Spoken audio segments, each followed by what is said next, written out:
Welcome to the Hooded Grave Cemetery here in the backcountry of Pennsylvania. Got quite an interesting story or legend about this place. We'll share that in a moment. Yes, so welcome once again to Pennsylvania. Got the little creepy sign behind me there. Wasn't expecting that sign there to look kind of creepy like it does. I think this used to be called the Mount Zion Cemetery, but now it's called the Hooded Grave Cemetery, and there's a reason for that.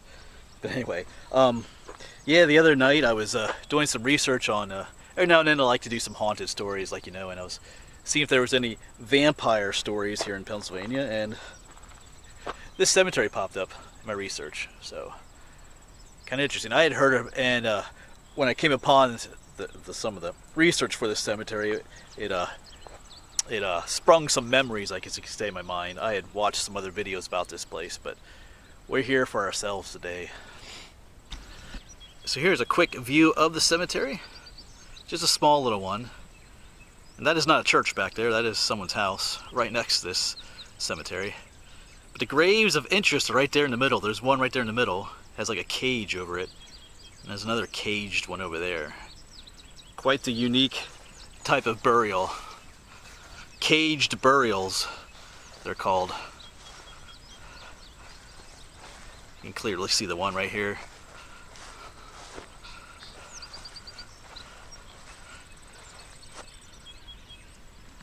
So there's one there, and there's a second one just up the way there. There used to be a third one, but I think that the cage over that one deteriorated too much and they tore it down. Alright, well let's just quick look around the cemetery first before I share the creepy stories behind these caged burials. Yeah, so there, some of these tombstones are laying down. Got some oldies here though. This is Elizabeth Thomas, born 1822, died in 1858. So these are some older ones. A lot of these have become overgrown. Here's Anne Thomas, who died in 1856. Here's the one caged one. Sarah Ann, consort of, what does it say? Ranslow? What does that name? Boone.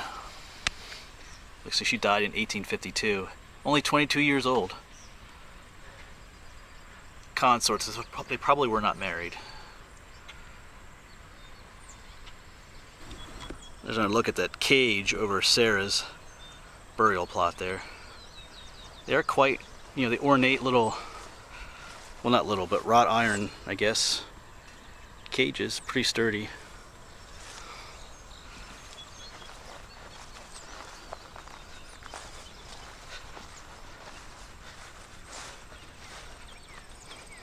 Here's the other one. Same design, except this one has little, kind of like eagles attached to the top of it. And this one just says ABT on the outside, but there's a grave stone in the middle here, kind of busted up. I see a date of 1852. Looks like the last name of Thomas. All right.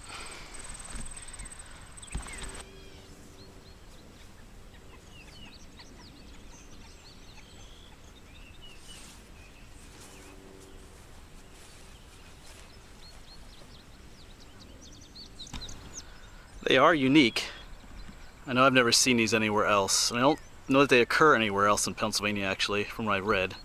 We are near what's called Catawissa, Pennsylvania. Let's just look at a few of these other ones while we're here. Got another Sarah. Died in 1818.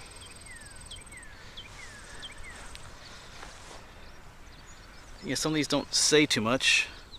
Got a Jacob there. I want a quick look at these up here.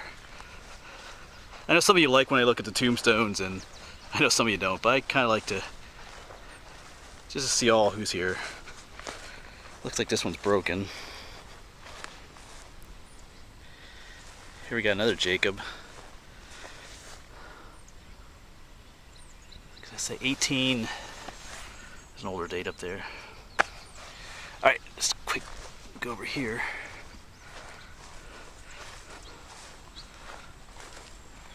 We got a William, son of George and Elizabeth, died in 1853, aged 1 year. Oh yeah, hey, look, there's a little lamb up there. I mentioned that book that someone got me a little while ago on cemetery symbols.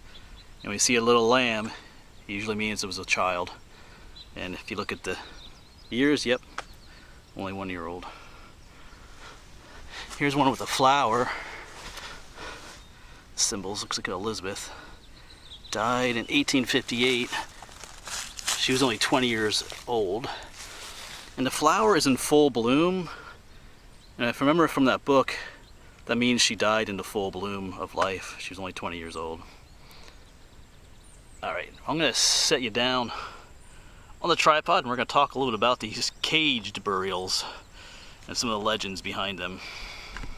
Alright, before I actually get you on the tripod, some of these, there's 3 of these stories are kind of creepy as to why you have these caged burials. The 4th one, the non-creepy one, unfortunately, is probably the true one story, but we will share the creepy versions with you as well. But who knows, these burials date back to the, obviously the mid-1800s. People were a lot more superstitious back then. So, all right, pretty cool little spot. All right, so I've got you up on a tripod. I'm here sitting right by Sarah Ann behind me. So let's talk a little bit about these caged burials and some of the theories behind them. Like I said, they're pretty unique to Pennsylvania. From the research I did, it doesn't look like they're anywhere else. You might be able to find them up in New England or over in Europe maybe, but as far as Pennsylvania goes, this is it. Oh, and I do want to mention too that I'm not the first person to film here, and you can find other articles online about this cemetery, so I am not in any way claiming to have discovered this place on my own. I've found this place by looking at other people's videos and websites. So I just want to throw that out there. Every now and then people get upset at me claiming I'm stealing their stuff, but anyway.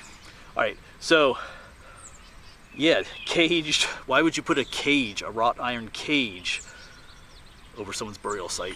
So like I said, there were 4 different reasons that I came up with in my research. And like I said, the first 3 were kind of interesting. Last one, not so much, but unfortunately the last one might be the true one. First one is vampires. I think I might put that in the what do you call it, the thumbnail picture for this video. Yeah, one theory is that these people buried, like poor Sarah back here, was a vampire. And of course these cages were put over top their grave to keep them from, like when they came out of the ground that night to attack people, they couldn't get out of the cages. They would be trapped in there. So the cages were meant to keep the vampires in the ground. So that's kind of interesting. You don't come across too many vampire stories in Pennsylvania. I think, like I said at the beginning of this video, I was researching, were there any vampire stories in Pennsylvania? And there were just very few, but this is one of them. That these people, like Sarah, were vampires. And these cages were meant to keep them in the ground. So the vampire one is interesting, but unfortunately it's probably not true. The second reason is grave robbers. That because back in the 1800s, even earlier, they would rob graves for the bodies, and they would take them to like places where doctors would cut them open to study the bodies and stuff. And that was cutting dead people's bodies open and stuff was considered desecration back then, and so you couldn't just do it legally. So they would rob graves like this, and the cages were meant to keep grave robbers from easily accessing the burial sites. And actually the research on that is kind of actually true to some cases. Some cemeteries would have these. They would put it over the grave for like a couple months until the body was no longer useful for dissecting, and then they'd move it onto a newer grave. So that's another possible theory as well, protect from grave robbers. Another one was to protect from like wolves and stuff that would come and dig up the freshly buried bodies and eat them. So yeah. But I'll tell you a little bit what I think of those different theories. But let me tell you the last one here in a moment. So the last theory and the least interesting one is that these cages over these burial sites are just merely for decorative purposes. They're decoration. They actually are pretty. They look nice, and that's the only reason they're here.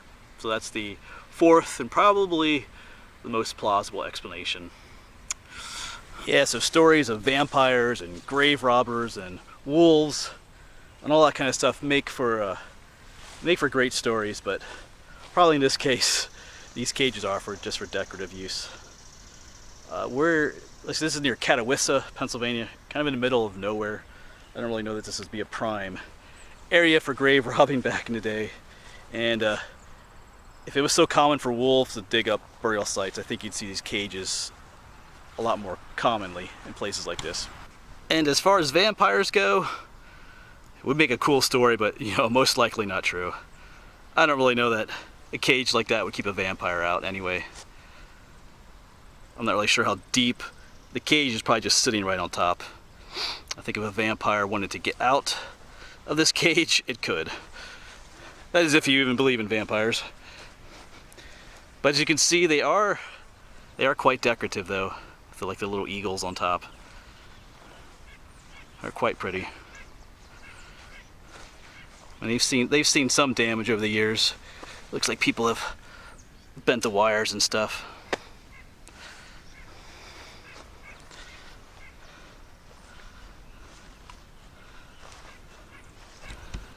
But as always, in the comments section, you can let me know what you think of these caged burials. Just a small little cemetery here.